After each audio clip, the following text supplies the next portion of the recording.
Hello, bonjour à tous, c'est Harry Code.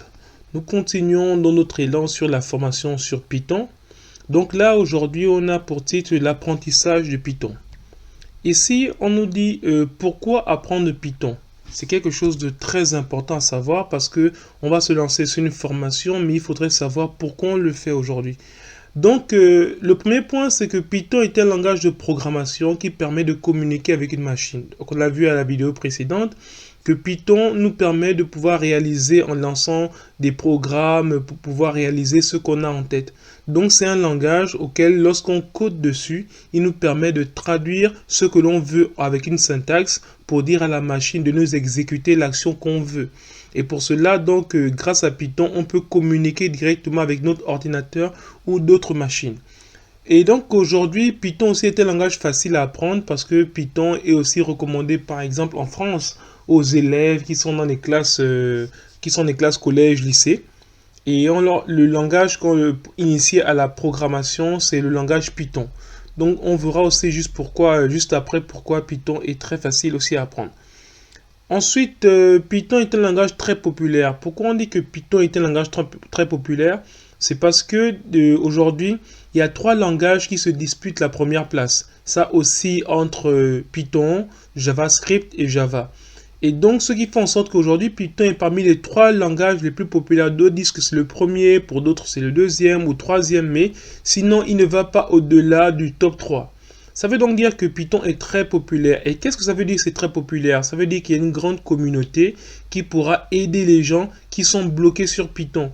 Par exemple, vous verrez, lorsqu'on a des erreurs sur ce qu'on va faire, il suffit de copier-coller l'erreur et mettre sur Internet et on aura une réponse. Ou bien il y a des sites comme Stack Overflow qui va permettre lorsqu'on est bloqué, mais attention c'est rédigé en anglais, lorsqu'on est bloqué et qu'on veut de l'aide, on pose la question et on pourra avoir des développeurs qui vont venir nous aider. Parce qu'il y a beaucoup de gens qui font Python au travers le monde, donc ça fait en sorte qu'on a du soutien de beaucoup de personnes. Et comme dans la communauté de la programmation ou de l'informatique, les gens sont assez solidaires, donc on s'entraide les uns les autres parce que ce n'est pas quelque chose de facile, l'apprentissage d'un langage informatique. Donc c'est ce qui fait en sorte la force de Python parce qu'il est très populaire. Et donc on peut toujours se lancer là-dessus et on aura toujours quelqu'un qui pourra nous aider si on est bloqué. On dit Python est utilisé par plusieurs profils de personnes. C'est-à-dire on parle de data science. Déjà les data science c'est quoi? C'est-à-dire c'est des personnes comme déjà le nom l'indique. Data science ça veut dire la science de la donnée. Aujourd'hui avec la science de la donnée, comme on va voir des films sur Netflix, on peut regarder un film, après on va nous proposer d'autres films en relation, qui sont pas forcément en relation, mais qui sont du style du film qu'on a vu précédemment. Ou bien par rapport à la liste des films et des séries qui nous ont intéressés, il y a des algorithmes qui vont parcourir on va dire, les données que nous avons utilisées, ou bien que nous avons collectées, et ils vont pouvoir nous proposer les films du même genre pour pouvoir nous permettre de rester sur Netflix. Parce que si on finit un film et une série, on va sortir. Mais si le logiciel arrive à nous proposer des films ou des séries qui sont similaires par rapport à ce qu'on a aimé précédemment, on va continuer à rester sur Netflix. C'est pour ça que des personnes peuvent rester des heures et des heures, des jours et des jours, parce qu'ils sont toujours proposés par des trucs qu'ils aiment, donc qui vont dans le même sens que ceux qu'ils ont déjà suivis. Et c'est ça en fait, la science de la donnée, c'est de collecter ces données-là pour pouvoir savoir les manipuler et faire quelque chose qui sera utile. Un autre exemple sur Facebook. Sur Facebook, quelqu'un peut mettre une publication, un autre va venir commenter, quelqu'un va venir aimer.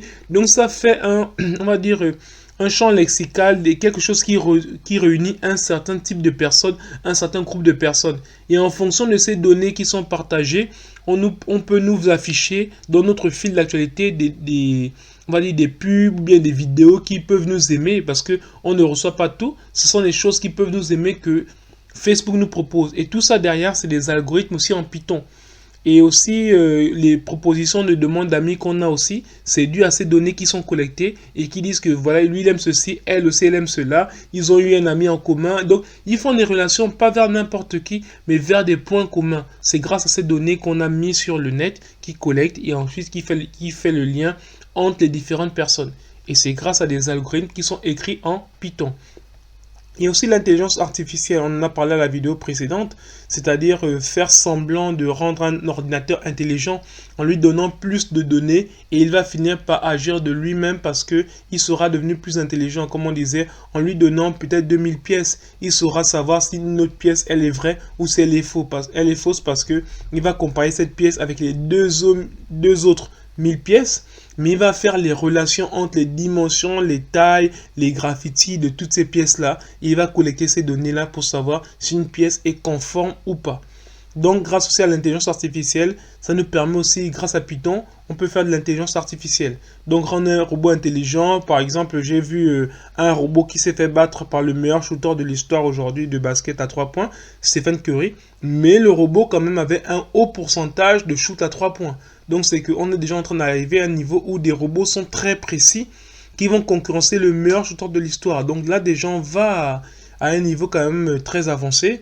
Il y a par exemple aussi au niveau des scripts. C'est-à-dire que lorsqu'on parle de scripts, ce sont des petits, on va dire comme une sorte de petites fonctions, qui, on va dire des petites exécutions qui vont nous faire un travail assez rapide. Supposons que dans les, on va dire j'ai un fichier, ou j'ai un fichier Excel, ou bien que lorsque je vais dormir, je dois lancer une vidéo sur YouTube. C'est-à-dire que je laisse mon ordi ouvert, mais lorsque je vais dormir, il y a une vidéo qui doit se lancer sur YouTube à telle heure. Bon, on peut faire un script qui va dire, bon, cette vidéo, je vais pouvoir l'enregistrer sur YouTube, je vais mettre le titre et toutes les descriptions vont être remplies automatiquement et être poussées en ligne. Et c'est capable de le faire grâce à Python, parce que YouTube aussi utilise Python derrière pour pouvoir faire le lien entre toutes les vidéos, les données, les mentions j'aime, les personnes qui vont aimer, les vidéos qui nous sont proposées. Ce sont des algorithmes faits en Python derrière.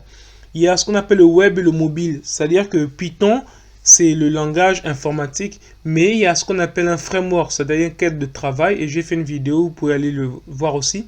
En fait, un framework, c'est un cadre de travail qui nous permet de pouvoir développer d'une certaine manière. C'est-à-dire, il y a des personnes qui savent comment bien développer une application, et donc ils nous proposent une manière de développer. Donc, quand on utilise ces frameworks, c'est un cadre de travail qui nous est proposé, et si on accepte, on travaille dans ce cadre-là. Et ça, pour faire les applications web et mobile, on utilise aussi un framework de Python qu'on appelle Django. Voilà donc qui va nous permettre de pouvoir réaliser pas mal d'applications web, applications mobiles et des trucs du genre. Aussi avec Python, on peut développer des jeux vidéo parce qu'il y a une manière aussi, je ne vais pas parler de librairie parce que c'est un terme qui peut être technique au début parce qu'il y en a sûrement qui ne le savent pas. Mais pour faire simple, librairie, c'est juste comme une bibliothèque où on peut récupérer un livre pour l'utiliser. Et dès qu'on a terminé, on le rend. C'est juste, dites librairie, c'est en anglais, mais ça veut dire en français bibliothèque. C'est-à-dire à chaque fois dans une librairie, c'est comme une sorte de bibliothèque où il y a des données qu'on peut aller chercher et les utiliser. Et après, quand on finit, on les rend. Donc on a besoin, par exemple, d'apprendre Python. On va à une librairie, on va emprunter une bibliothèque, on va emprunter un livre de Python, on va lire pendant à peu près une semaine, on a appris et on va pouvoir développer en Python et on va rendre le livre. Donc c'est le but aussi de pouvoir utiliser les librairies. Donc il y a une librairie qui va permettre de faire des jeux vidéo qu'on verra aussi. Après Python aussi nous permet de développer des logiciels pour les bureaux. Il y a aussi Python qui nous permet de faire le big data. Big data, comme vous voyez, grosses données. En fait, les grosses données, qu'est-ce que c'est? C'est-à-dire que lorsqu'on va sur Facebook, on va mettre tellement de publications de vidéos, mais toutes ces données-là, elles sont traitées, elles vont quelque part. Et grâce on va dire, à des scripts ou bien à des data science, grâce à ces données, on peut faire que si quelqu'un aimait tel genre de vidéo, on lui propose des vidéos du même genre. Donc, et traiter toutes ces données de telle sorte que les bases de données ne se remplissent pas à exploser. Le web scraping, c'est un truc que j'ai déjà fait, mais quand c'est perso, c'est gratuit. Mais en fait, le web scraping, c'est quoi avec Python? C'est le fait de pouvoir récupérer des données d'un site quelconque. Moi, par exemple, j'ai récupéré toutes les données du site de H&M, juste pour mettre dans mon ordi comme ça, les articles de hommes. C'est-à-dire tous les articles hommes, c'est-à-dire t-shirts, chemises, tous les articles hommes, les récupérer et les stocker quelque part. Mais du moment que c'est encore personnel, c'est encore légal, mais une fois que ça se publie, là maintenant ça devient de la fraude. Donc c'est ça aussi l'importance de Python, ça nous permet de faire ce genre de choses. Donc on va sur LinkedIn, on récupère plein de données sur LinkedIn et on les stocke. C'est quand même un peu effrayant, mais ça se fait. Ensuite, Python est gratuit. Ça, c'est très important parce que si quelque chose n'est pas gratuit, bon, ça peut contraindre un certain nombre de personnes. Donc le fait que des personnes soient à travers le monde, tout le monde n'a pas la même monnaie, tout le monde n'a pas le moyen d'avoir une carte bancaire. Donc une fois que c'est gratuit, ça permet de donner un libre accès à tout le monde, quel que soit l'endroit sur la terre sur laquelle il se trouve. Donc Python est vraiment accessible à tous et en plus il est gratuit. Et en plus de ça, Python est cross-platform. Ça veut dire quoi cross-platform? Ça veut dire qu'il s'utilise sur tous les systèmes de operating system, c'est-à-dire sur les systèmes d'exploitation. C'est-à-dire on peut utiliser sur Windows, on peut utiliser Python sur Mac, on peut utiliser Python sur Linux. Ensuite, Python est le langage, j'avais regardé sur Internet, qui rémunère le mieux ses développeurs. C'est-à-dire que quand un développeur fait Python, généralement, c'est les mieux payés par rapport à tous les autres langages.